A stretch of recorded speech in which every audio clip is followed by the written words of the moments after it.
Have you ever heard those unsettling stories about hospitals? The kind that make the hairs on the back of your neck stand up? Well, today we're diving into a tale that's been whispered in hushed tones for decades.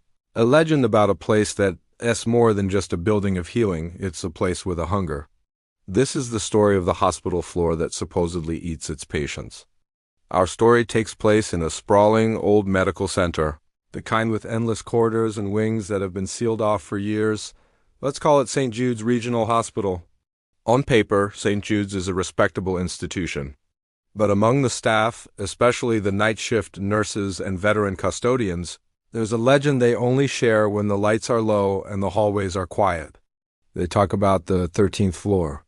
Now, you might be thinking, wait a minute, most buildings don't have a 13th floor due to superstition, and you'd be right.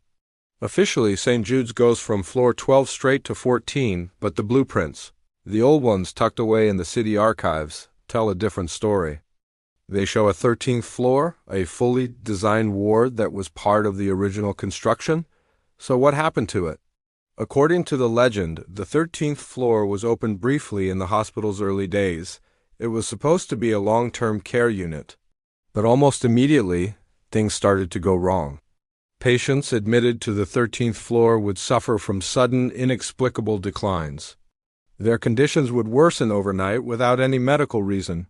They'd complain of hearing whispers from the walls and seeing shadowy figures darting just at the edge of their vision. Nurses working the floor reported feeling an overwhelming sense of dread, a coldness that had nothing to do with the temperature. Equipment would malfunction constantly. Call lights would flash for empty rooms. The most disturbing part? Patients started to disappear. Not just wander off, but vanish from their beds in locked rooms, with no sign of forced entry or struggle. Just gone. One day they were there, the next, their bed was empty and cold. The hospital administration, fearing a massive scandal, acted quickly and quietly. They evacuated the few remaining patients and staff. Then they sealed the floor. They didn't just lock the doors. They bricked up the elevator access and plastered over the stairwell entrances.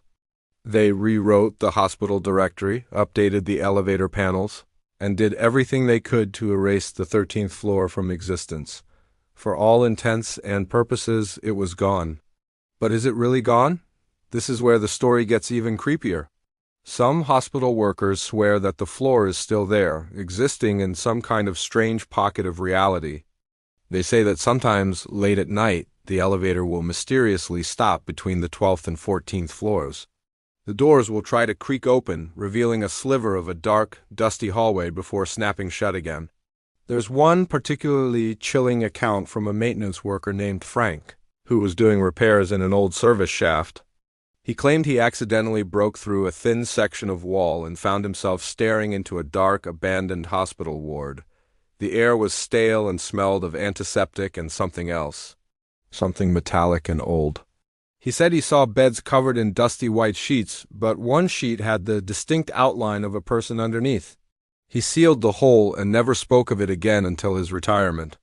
Another story involves a young resident who got lost exploring the hospital's older sections. He supposedly found a rusted, unmarked service stairwell. Driven by curiosity, he climbed it and found a door labeled 13. He said he could hear a faint, rhythmic thumping sound from the other side, like a slow, weak heartbeat. He got a terrible feeling and ran, not stopping until he was back in the brightly lit main lobby. So what is the 13th floor? Is it a haunted ward cursed by the spirits of the patients it claimed? Or is the building itself some kind of living entity, a predator that sealed off its own hunting ground? The official records are silent. The hospital denies everything, but the whispers persist.